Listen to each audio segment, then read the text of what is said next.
I dropped my pen. I've dropped my pen on the floor. Sorry, everybody, I dropped my pen on the floor. But yes, so yes, right. So, sweet Luke 09, do do do. Good times never seem so good. Yes, here we go, back again with another match day preview, and Sunderland welcome the Railway Men to the Stadium of Light on Saturday. Yes, the Railway Men, or otherwise known as Crewe Alexandra. Yes, Crewe Alexandra. They were called Crewe Alexandra because the first person to own Crewe was named Alexandra. True or false? So they were actually formed in 1877. As you can see over there, we already know this, 2 years older than Sunderland. I did not know Crewe was formed 2 years before Sunderland were founded. Sorry, not formed, founded. Well, there we go. We learn something new every single day in your life.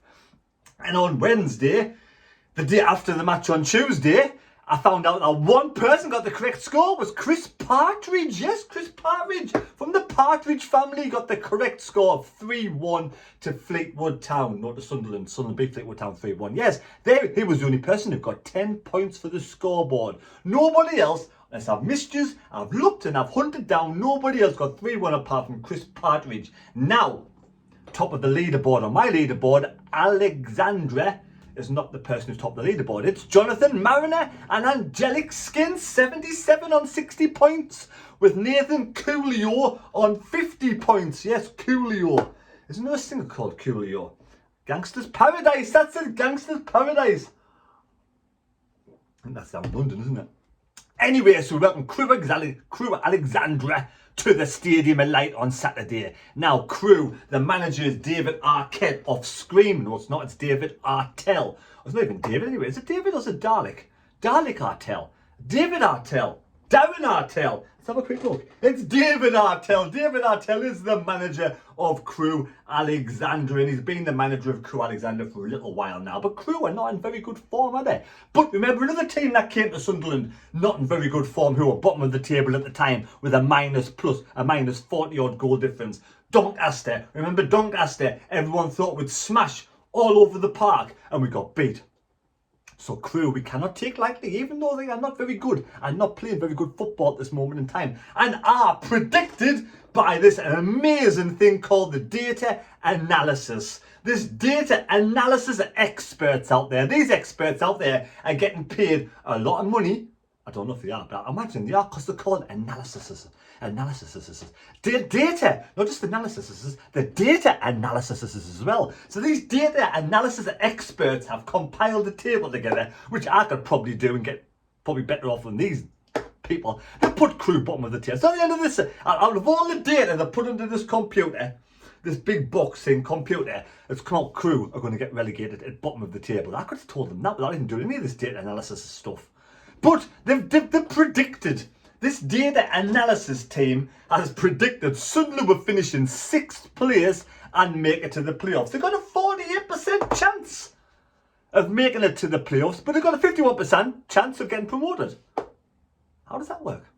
I'm not quite sure. I'm good at maths as well. Spelling, I'm not very good. You know, like I said before, I can't really spell, not very well, but I can spell good things. You know, GOODTHINGS, good things. But this data analysis team have compiled together that Crewe will finish bottom, Sunderland will finish 6th, Oxford will finish 5th, Sheffield Wednesday will finish 4th, MK Dons 3rd. You know, take the easy route out. MK Dons will finish 2nd, Wigan 2nd, Rotherham 1st, and Wigan will miss out on 8th place, and Plymouth will finish 7th. So this data analysis has come out with this. So there we go. Well, that's it. You know, we've started. We're going to make the playoffs. I think we are anyway, but we're going to make the playoffs. So, as I said, Crewe are not in good form. We'll go back in the Crewe of history. Last time out, they got beat against Portsmouth 3-1. They did actually beat Cheltenham 2 games ago. That is the first time they've won a game of football since the 12th of January. They beat Cheltenham 2-1. They lost to Oxford, lost to Wigan, lost to Stanley, lost to Plymouth, lost to Gillingham, lost to Rotherham, lost to Cambridge, drew to Shrewsbury, and they beat Charlton back in the 12th of January. So that table, that format is not good. Head-to-heads with Crewe. We beat them 10 times, we've drawn with them 2, and we've lost twice. Last time we lost against Crewe was back in the Cup in 2004 when it was 3s apiece. So that must have been on penalties. I can't remember that game. I cannot remember that game at all. But it must have been on penalties. So like I said, they've played 36 games. They've won 6, drawn 7 and lost 23 on a minus 36 goal difference.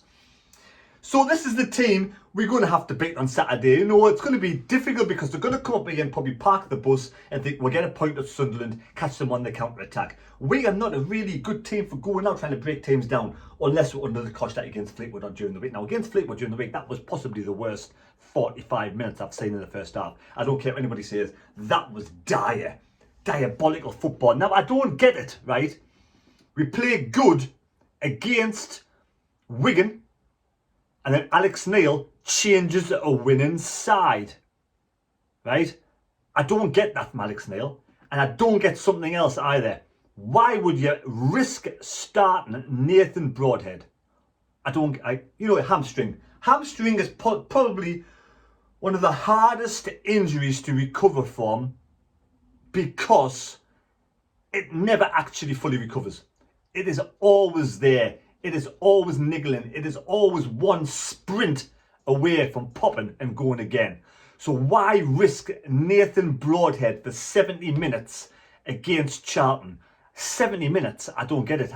For me, you've got to put him on the bench. I'm not trying to tell Alex Neil and all these professional experts out there who do all their physiotherapy and everything the job. But common sense prevails. Common sense prevails. We all know he's chomping at the bit to get back into the team. We all know he's a good player. But now, after 70 minutes against Charlton, he felt something in his hamstring. You know, he felt an ache. So he missed out against Fleetwood.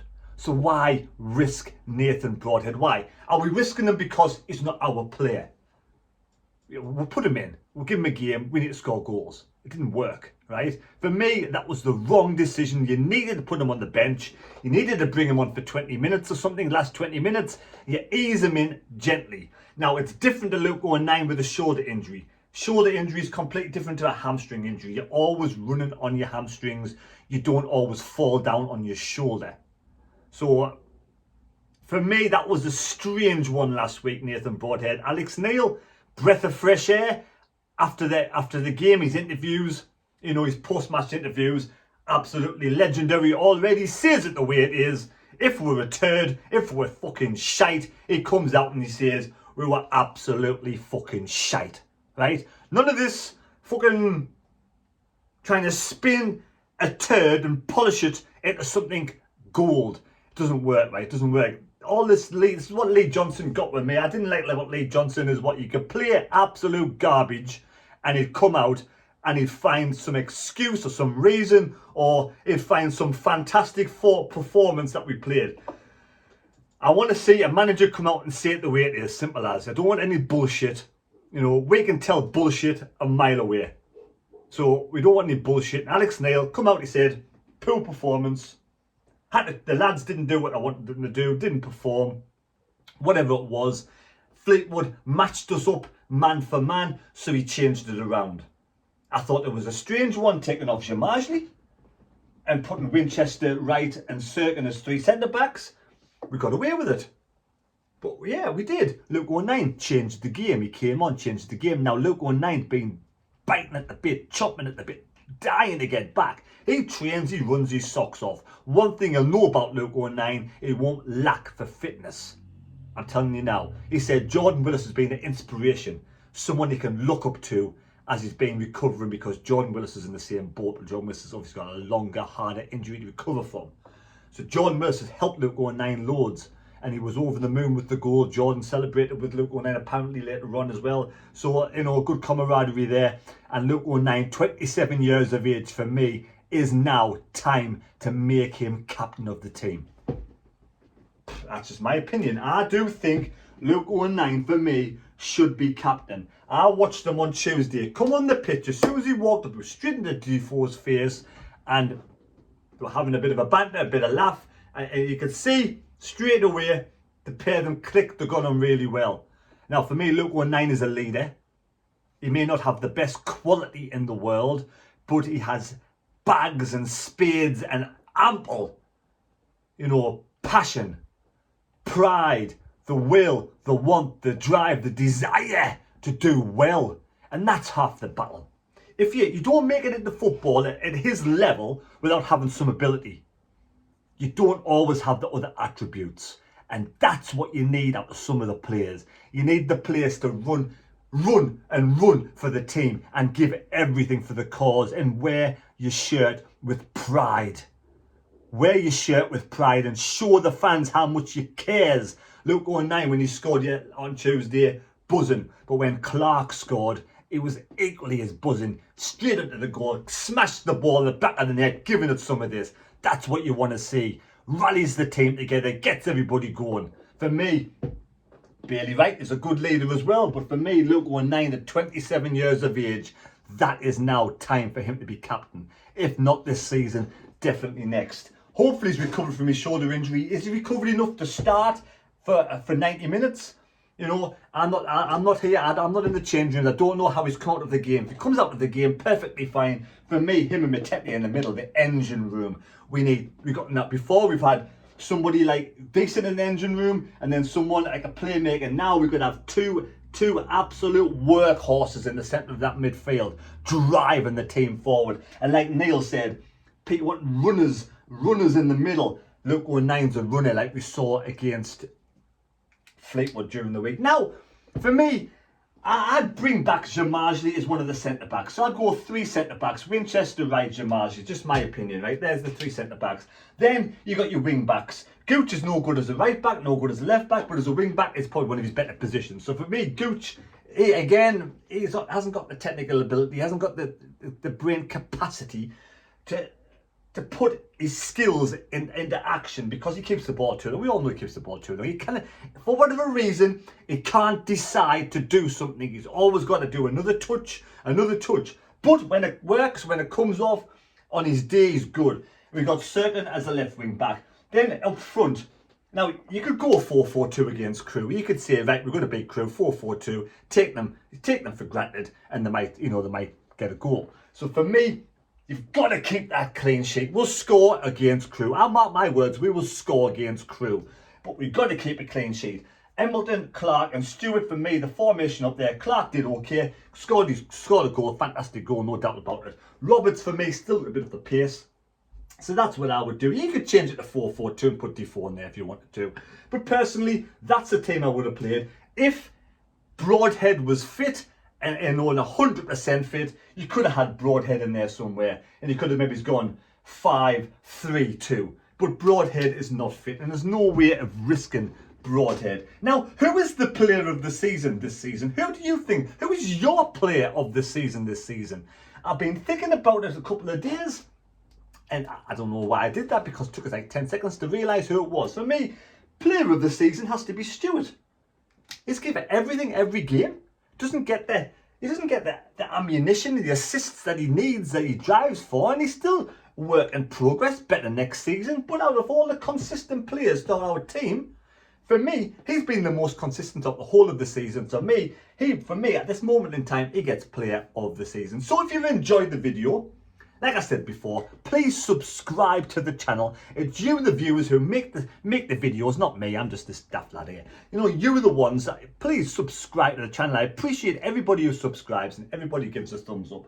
But we will be doing a vlog at the weekend, Wincy and Jonas and myself and a few of the characters kicking about. And also, I do have those bottles again. The bottles are still there, up for auction. I'll leave a link down below in the description for the Bradley Lowry Foundation. Please, donate £5, whatever you can. I know times are hard. If you can't afford it, don't worry about it. There's a lot of people already donated, about 15 there, and they'll go into the draw. The draw will probably take place maybe next weekend or the weekend after, very shortly. So there we go. We need to get 3 points. I did say, I know, I apologise for me late vlog during the week as well. I had it up, ready to go, but my flipping phone I don't get it, you know. It said delete too many footages, too many photos, too much data used up, and I was doing all sorts and it wouldn't upload the video, so it took us the next day to sort it out. I don't even know how I did it, but there we go. Me technology, absolutely technophobe, useless I am. But there, so like I said before, about what I was going to say was what would make my week, and I said this, but I couldn't put it up on the video. What would make my week would be 9 points from 3 games. A week and a half, yes, 2 weeks. 3 points against Fleetwood, 3 points against Crewe, and 3 points against Lincoln. Them there, 9 points. That would put us in the driving seat for the playoffs. So if you enjoyed the video, please subscribe. Take care. God bless me. God go with you. And there was one more thing, but oh yes, that's what I wanted to say.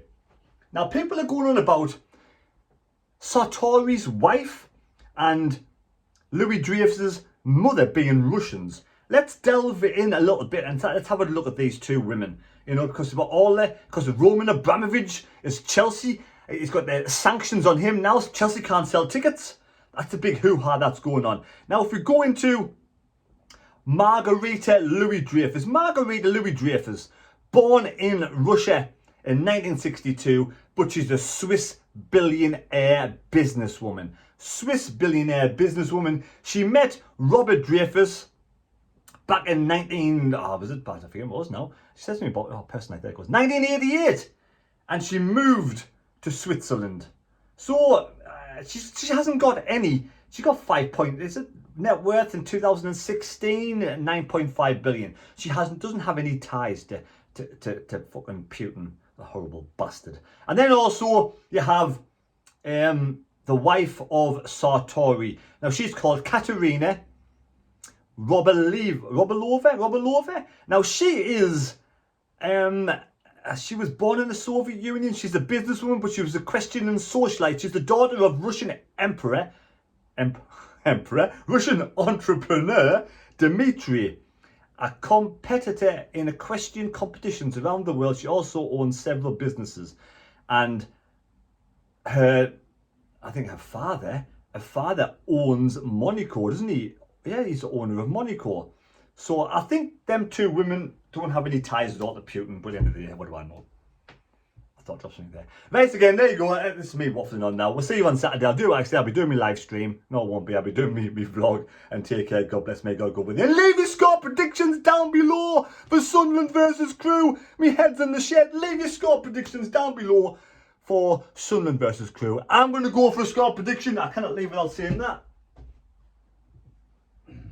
Some idiots do a pen over there. Score prediction, Sunderland.